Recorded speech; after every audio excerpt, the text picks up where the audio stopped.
Hello दोस्तों, नमस्कार, जय हिंद। कैसे हैं आप लोग। तो आज के इस वीडियो में बताने वाला हूं कि अगर आप भी एसएससी जीडी 2026 के एग्ज़ाम देने वाले हैं और आपका तैयारी लगभग ख़त्म होने वाला है, आपका एग्ज़ाम का तैयारी पूरा कंप्लीट हो गया है, तो आपके मन में ज़रूर एक डर बना हुआ होगा कि मैं अगर एग्ज़ाम देने जाऊं तो मेरा सेफ स्कोर क्या होना चाहिए, कितना मैं इस क्वेश्चन अटेम्प्ट करूं ताकि मेरा सिलेक्शन 100% हो जाए, मैं पीटी का फिर तैयारी करने लगूँ। तो ये सारे जो मन में डाउट हैं, जितने कट ऑफ को लेकर क्या मेरा सेफ स्कोर होगा, तो सारा चीज़ के लिए मैं एक स्पेशल वीडियो लेकर आपके लिए आया हूँ। तो ये वीडियो प्लीज़ लास्ट तक जरूर देखिएगा और साथ ही साथ चैनल को जरूर सब्सक्राइब कर दीजिएगा ताकि मेरे तरफ से आने वाले सारे एसएससी जीडी से रिलेटेड नोटिफिकेशन आपको सबसे पहले मिल सके। तो चलिए इस वीडियो को शुरू करते हैं। तो सेफ स्कोर हमारा क्या होना चाहिए एग्जाम में, तो उसको जानने से पहले एक बार हम देखते हैं कि एग्जाम पैटर्न हमारा क्या है। तो जैसा कि आपका टोटल 80 क्वेश्चन होगा, 80 क्वेश्चन है, यानी कि एक क्वेश्चन 2 नंबर के आते हैं, तो टोटल हो गए आपके 160 नंबर। तो आपके पास 160 नंबर है और टाइम है आपके पास सिर्फ 60 मिनट। तो ये 60 मिनट में आपको 80 क्वेश्चन सॉल्व करने हैं, जिसमें कि आपको 0.25 का निगेटिव मार्क्स भी आपके साथ है। तो आपको ये निगेटिव मार्क्स के साथ आपको एग्ज़ाम में ऐसा स्ट्रेटजी अपनाना है ताकि आपको ज़्यादा अटेम्प्ट करते हुए आप निगेटिव मार्क ज़्यादा हासिल ना करें, मतलब आप निगेटिव मार्क ज़्यादा ना लाएं, क्योंकि एक तो आपका क्वेश्चन भी गलत होगा, उसके बाद आपका जो 0.25 मार्क्स कम और भी कम होगा। तो इसके लिए हम क्या एक ऐसा स्ट्रेटजी अपनाएं ताकि हमारा एग्ज़ाम में एक सेफ स्कोर, गुड स्कोर हो, ताकि हम अपना पीटी का तैयारी कर सकें और हमारा जो भी अटैम्प्ट है वो हमें फाइनल सिलेक्शन तक लेकर जाए। तो चलिए इस वीडियो को मैं पूरा डिटेल एक एक करके बताता हूँ। तो जैसा कि आपका जो 4 सेक्शन है, जो आपके एग्ज़ाम में 4 सेक्शन है, एक हिंदी का है, हिंदी इंग्लिश का है, इसके बाद मैथ का है, एक रीजनिंग का है, उसके बाद जीके जीएस का है। तो ये 20-20 का 4 सेक्शन है। तो इसमें क्या करना है आपको कि जो आपका रीजनिंग का है, जो 20 क्वेश्चन है, उसमें आप अगर अच्छा सा तैयारी करते हैं तो आपका कम से कम 16 से 18 क्वेश्चन एकदम मॉडरेट लेवल के आते हैं। तो उसमें आप अच्छा स्कोर कर सकते हैं। रीजनिंग जैसा कि सभी के लिए बहुत अच्छा होता है, लोग रीजनिंग को अच्छा से बनाते हैं, उनको समझ में आता है। तो ये आपका सेफ स्कोर होने वाला है, कम से कम 16 से 18 के बीच में आपका स्कोर होना चाहिए। अगर आप और अच्छा तैयारी करते हैं तो आप 20 में 20 भी ला सकते हैं। उसके बाद जो मैथ का सेक्शन है, तो मैथ आएगा आपको हार्ड टू मोडरेट आएगा। उसमें कैलकुलेटिव ज़्यादा होते हैं क्वेश्चन। जो पिछला साल ट्रेंडिंग में क्वेश्चन थे, जो पिछला साल क्वेश्चन आए थे, उसमें सेम पैटर्न यूज हुआ था। लगभग सभी शिफ्टों में हार्ड टू मॉडरेट, किसी में तो मॉडरेट टू इजी भी थे। तो ये थोड़ा कैलकुलेटिव क्वेश्चन होते हैं, थोड़ा लैंग्वेज वाले होते हैं, पर अगर आप सॉल्व करें तो आपका कम से कम 15 से लेकर 17 के बीच आपका एक गुड और एक सेफ स्कोर हो सकता है। उसके बाद आते हैं हम जैसे कि हिंदी और इंग्लिश। तो हिंदी इंग्लिश में एक बहुत ही इजी होता है, ये मॉडरेट टू इजी लेवल के आते हैं सभी शिफ्टों में। अगर आप हिंदी को अच्छा या इंग्लिश को अच्छे से पढ़ते हैं, रीड करते हैं, उसका तैयारी करते हैं, तो इसमें आप कम से कम 18 से 20 के बीच अच्छा स्कोर ला सकते हैं।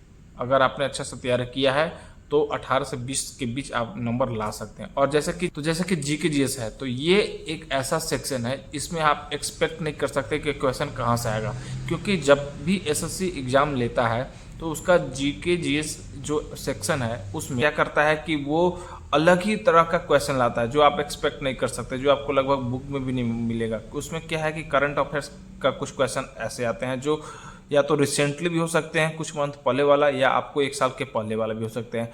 तो जीके जीएस वाला जो सेक्शन है उसमें आप लगभग, मैं तो ये कहना चाहता हूँ कि आप प्रीवियस ईयर में जो दिए हुए हैं उनको एक बार अच्छे से पढ़ लीजिएगा, याद कर लीजिएगा, एग्जाम में जाने से पहले वो आपका अच्छा स्कोर ला सकता है। तो कम से कम आप, तो जीके जीएस में आपको जो 20 क्वेश्चन दिया है उसमें से अगर लगभग आप 10 से लेकर आप 15 के बीच में भी ला देते हैं इसके बीच, तो आपके लिए ये 100% एकदम सेफ स्कोर होने वाला है।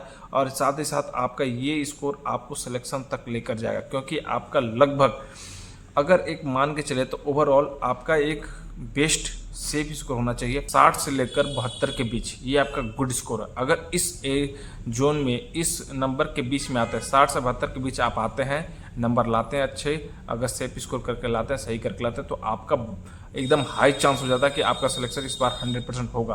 क्योंकि इस बार जो एसएससी का सीट है वो 25,000 के लगभग है।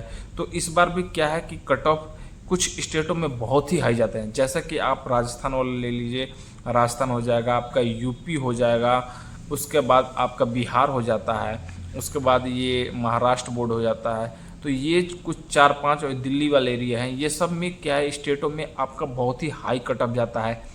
क्योंकि इसमें जो भी कैंडिडेट होते हैं वो बहुत ही तैयारी करने वाले होते हैं। बाकी जो अदर स्टेट है उसमें कट ऑफ थोड़ा कम जाते हैं। तो लगभग मान के चलिए कि ओवरऑल कि एक आपका 130 से लेकर 140 के बीच अगर आप जनरल में हैं तो ये आपके लिए बहुत ही गुड स्कोर है।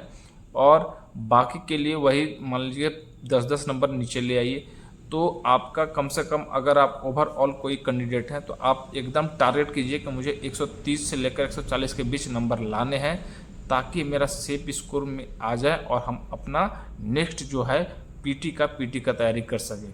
क्योंकि इस बार जो वैकेंसी है वो देखिए, जो आपका रनिंग हो जाएगा, पीएसटी हो जाएगा, पीटी हो जाएगा, उसके बाद एसएससी द्वारा अपडेट किया जाएगा कि आपका जो वैकेंसी वो इंक्रीज किया गया है। अभी आपको सिर्फ 25,000 को ही लेकर चलना है। माइंड में एकदम ठान लीजिए कि आपको 25,000 का वैकेंसी है और मुझे 25,000 में ही एक सीट लाना है। तो उसके लिए भी तैयारी इस प्रकार का होना चाहिए। तो जो भी मैंने कटअप बताया, एकदम मान लीजिए कि 60 से लेकर 72 के बीच जितना नंबर है उसके बीच में मुझे लाना है अपने नंबर। और उसके बाद जो आपका लगभग मान लीजिए कटअप की 130 से 140 अगर अच्छा लाते हैं तो और आपके लिए बहुत बेटर है।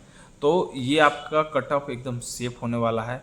तो इसके लिए एकदम जी जान लगा दीजिए। अब कुछ दिन बचे हैं तो घबराइए मत, घबराना नहीं है, सिर्फ आपको थोड़ा प्रैक्टिस सेट लगाना है। पिछला वाला प्रीवियस ईयर का प्रैक्टिस सेट लगा लीजिए इस बार, अब एक्स्ट्रा कुछ मत पड़िएगा। और साथ ही साथ आप मॉक टेस्ट देते रहिएगा।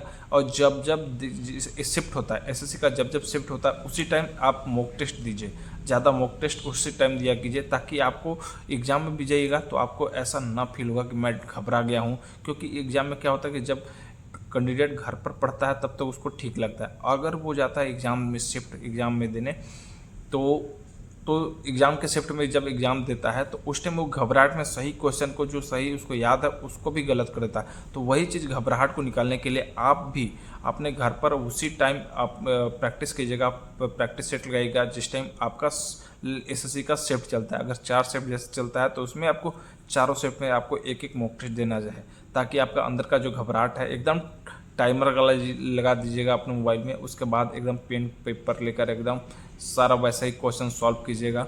तो उसके साथ आपका क्या है कि एक आपका जो मोटिवेशन और जो आपका घबराहट है वो ख़त्म हो जाएगा।